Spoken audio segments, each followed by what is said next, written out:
14:32 hours, April 7th, 1945, 8,000 feet above Okinawa.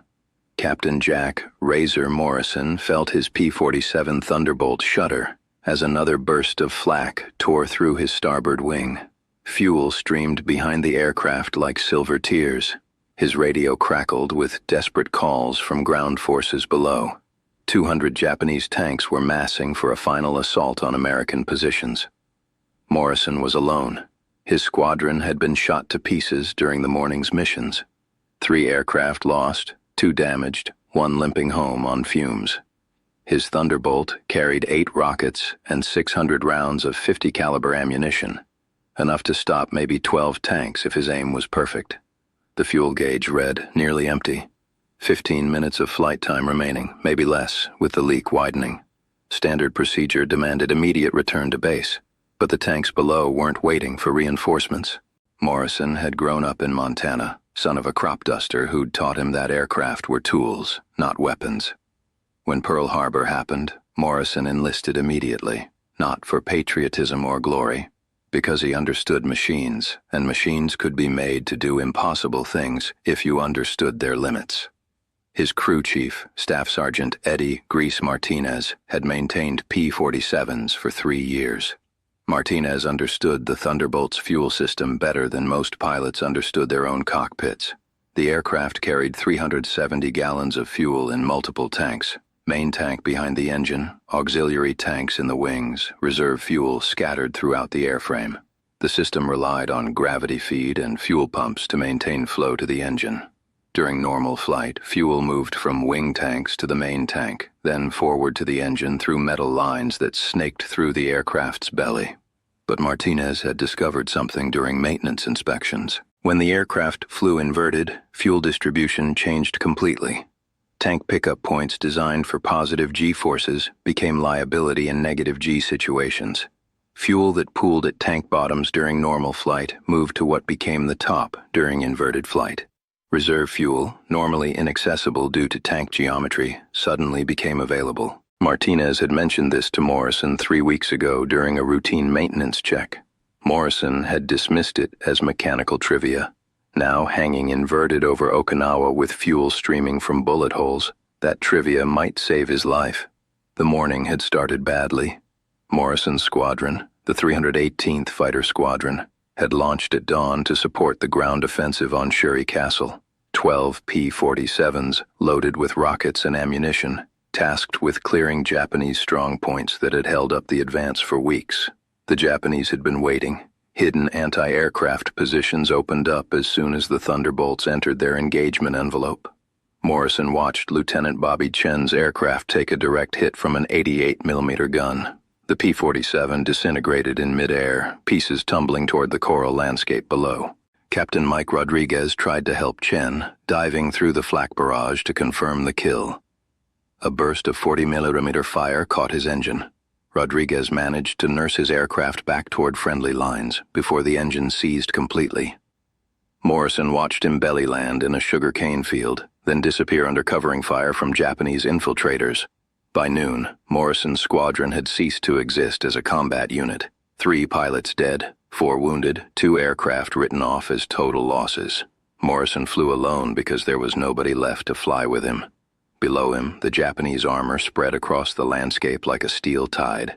Type 97 Chiha medium tanks, Type 95 Hago light tanks, Type 3 Chinu tanks with 75mm guns. More armor than he'd seen since Normandy. They moved with purpose, discipline, heading toward American positions that couldn't possibly stop them. Morrison's radio crackled. Any aircraft, this is Sugarloaf Charlie. We need immediate air support. Enemy armor massing grid 347892, estimate 200+ vehicles. Our position will be overrun in 30 minutes without air intervention. Morrison keyed his microphone. Sugarloaf Charlie, this is Thunderbolt 7. I'm overhead your position. Beginning attack run. Thunderbolt 7, how many aircraft in your flight? Morrison looked around the empty sky. No friendly aircraft visible. His squadron scattered, damaged, or dead. Just him, a crippled P-47, and enough ammunition for maybe 1 effective attack run. Sugarloaf Charlie, flight strength is 1 aircraft. Silence on the radio. Then, Thunderbolt 7. Recommend you return to base and request additional support. Morrison watched the tank formation below. They were moving fast, organized, committed to their assault. In 30 minutes, they'd reach American positions. No time for reinforcements. No time for proper tactical planning. Negative, Sugarloaf. Beginning attack immediately. Morrison understood what he was attempting. One aircraft against 200 tanks was suicide by any rational calculation. But rational calculations had gotten his squadron killed. Maybe irrational tactics would work better. He remembered something his father had told him years ago, flying crop dusters over Montana wheat fields. Sometimes the only way to save a damaged airplane is to fly it different than it was designed to fly. Rules are for perfect conditions. When conditions aren't perfect, you make new rules. Morrison rolled the Thunderbolt inverted, felt the strange sensation of hanging in his harness against the restraining straps. Blood rushed to his head. The world turned upside down. His fuel gauge flickered, then climbed slightly. Martinez's theory was working. Flying inverted was disorienting, exhausting, dangerous. The human circulatory system wasn't designed to function upside down for extended periods. Blood pooled in the head, creating pressure behind the eyes. Vision blurred, muscle coordination deteriorated. But Morrison had fuel flowing again. Maybe 10 minutes of flight time instead of 5. The sensation was nauseating. His inner ear screamed that something was wrong, that aircraft weren't supposed to fly this way for extended periods. Morrison fought the disorientation, forced himself to focus on the instruments that still functioned. Engine temperature was climbing steadily, oil pressure dropping faster than normal. The damaged cooling system couldn't maintain proper engine temperatures while flying inverted. Morrison calculated he had maybe 8 minutes before engine failure became inevitable. 8 minutes to destroy 200 tanks with 8 rockets and 600 rounds of ammunition. Below him, now above him from his inverted perspective, the Japanese tanks continued their advance. They moved in formations he recognized from intelligence briefings. Company strength units in arrow formations, designed to punch through defensive lines and exploit breakthrough opportunities. The tank commanders rode in open turrets, confident that American air power had been neutralized. They'd watched Morrison's squadron get shot to pieces during the morning attacks. One surviving aircraft posed no threat to a full armored division. Morrison selected his first target, a cluster of 6 tanks moving along a ridgeline, spearheading the advance. These were command vehicles, their radio antennas marking them as priority targets. Kill the commanders, disrupt coordination. He rolled inverted again, lined up his attack run. The world spun. His vision grayed momentarily from blood pressure changes. He blinked hard, focused, pressed the rocket release. 8 rockets streaked downward in pairs. The P-47's rocket rails carried 5-inch high-velocity aerial rockets, each with enough explosive power to penetrate medium tank armor. Morrison had learned to fire rockets in pairs to increase hit probability. 4 rockets found targets. 2 tanks exploded in orange fireballs, their ammunition cooking off in secondary explosions that shook the ground for miles. A third caught fire, crew bailing out through escape hatches. The 4th tank took a glancing hit that disabled its main gun, but left the crew alive. The unusual attack angle confused Japanese anti-aircraft gunners. They'd been tracking aircraft attacking from conventional dive angles, leading their targets based on predictable flight paths.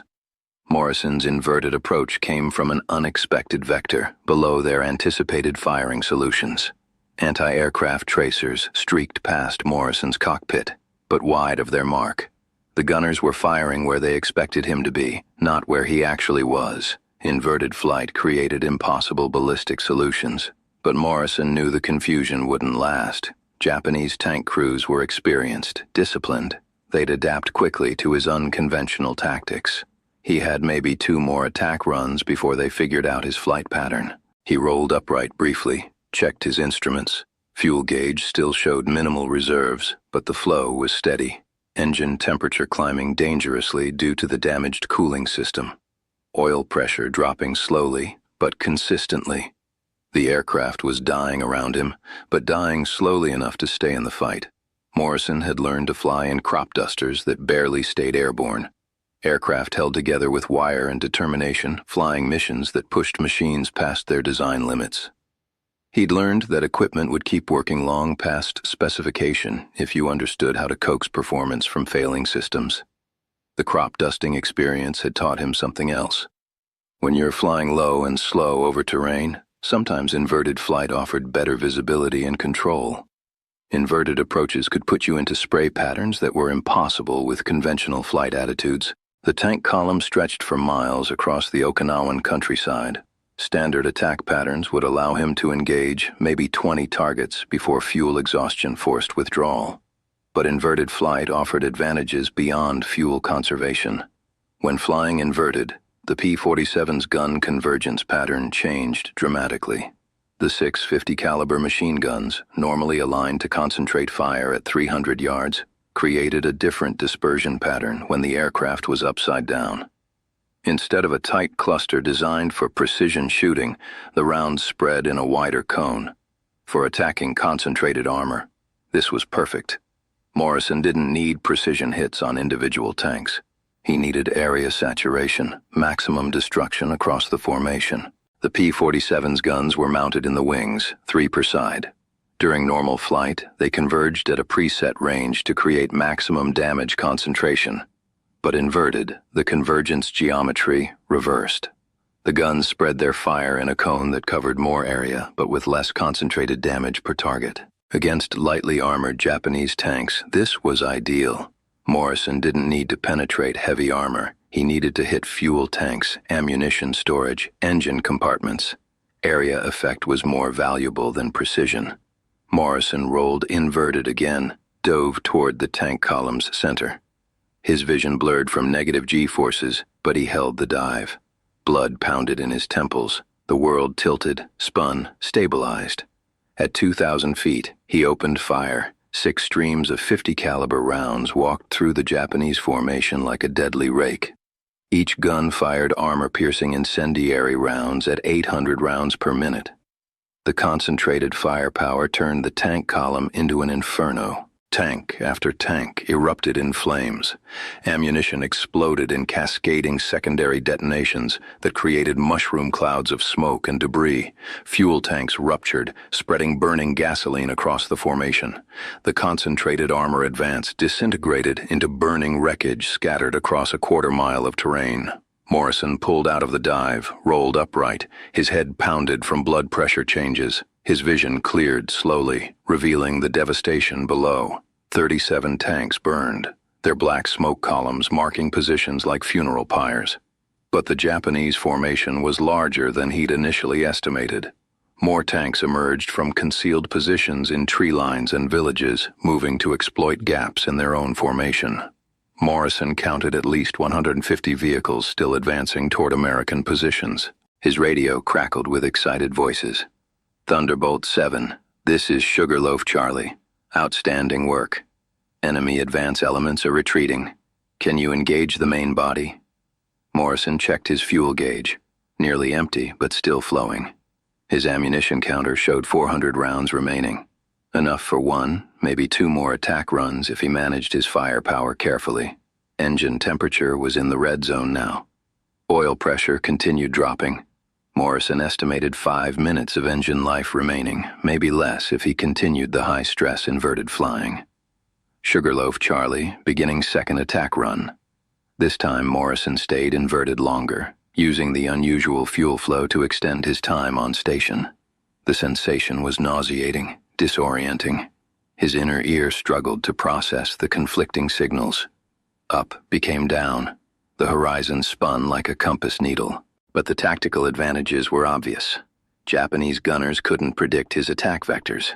Standard anti-aircraft procedures assumed aircraft would attack from predictable angles. Morrison's inverted flight created impossible firing solutions. He dove on the main tank formation, a massive concentration of nearly 80 vehicles moving in coordinated assault formation. Company commanders rode in the lead tanks, radio antennas marking their positions. Morrison aimed for the command vehicles first. At 1,500 feet, he opened fire. Tracers reached down like burning fingers, walking through the formation center. Command tanks exploded, their crews killed instantly. Radio coordination collapsed. The organized advance began fragmenting into individual unit actions. Morrison's engine coughed, sputtered, caught again. Oil pressure was dropping faster now. The damaged engine couldn't maintain power much longer, but he had ammunition remaining and targets below. Tank crews were bailing out of undamaged vehicles, running for cover as Morrison's fire walked through their positions. The psychological effect of the unconventional attack was devastating. These were veteran crews who'd fought from China to the Philippines, but they'd never faced an attack like this. Morrison rolled inverted one final time, squeezed the last drops of fuel from his dying aircraft. The world became a spinning kaleidoscope of sky and ground, flame and smoke. His vision tunneled, blood roared in his ears. Below him, or above him in his inverted reference frame, the remaining Japanese tanks had abandoned their coordinated advance.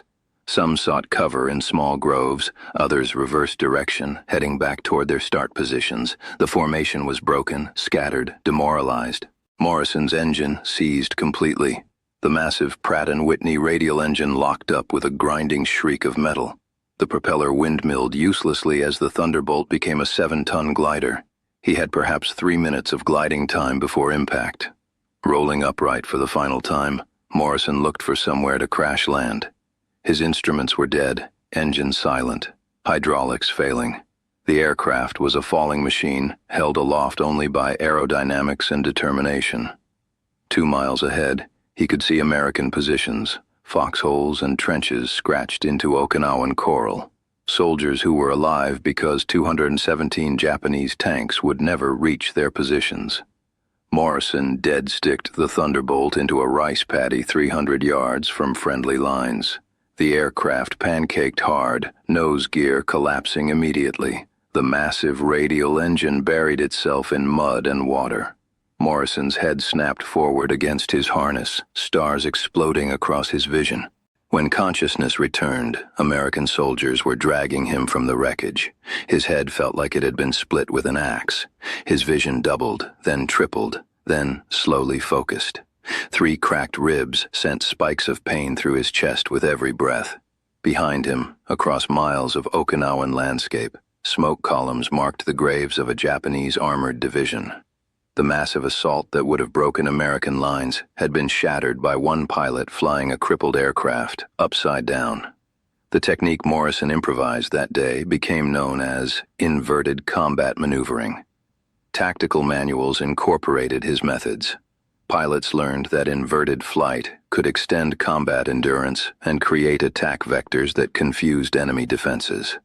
Morrison never flew combat again. The concussion damaged his vestibular system, affecting his equilibrium permanently. The man who'd learned to fight upside down could no longer handle normal flight without severe vertigo. He returned to Montana, became a crop duster like his father, then an aircraft mechanic. When people asked about the war, he'd say he'd been a pilot. Fixed Japanese tanks that wouldn't start. His private joke, one that only he understood. Martinez, the crew chief who'd first explained inverted fuel systems, became a test pilot for Republic Aviation after the war. He helped design fuel management systems for the next generation of fighters. He always credited Morrison with proving that mechanical knowledge could overcome impossible tactical situations. The rice paddy where Morrison crash-landed is now a memorial park in Okinawa. A stone marker mentions the tank battle, the successful defense of American positions, the courage of the pilots who stopped the assault. Morrison's name appears third on a list of participants. His technique is still taught at modern flight schools, not the specific fuel management procedures which apply only to vintage aircraft, but the underlying principle. When conventional methods guarantee failure, innovation becomes the difference between survival and defeat. Sometimes the most effective solution is the one that seems impossible. Jack Morrison learned to fly upside down because that was the only way to stay in a fight that couldn't be won through conventional means. His aircraft was dying, his fuel was exhausted, his mission was mathematically impossible. But he chose to fight inverted rather than surrender upright. That choice saved thousands of American lives and changed aerial combat doctrine forever. That's how individual decisions reshape history, not through overwhelming force or technological superiority, but through the refusal to accept that impossible means defeat.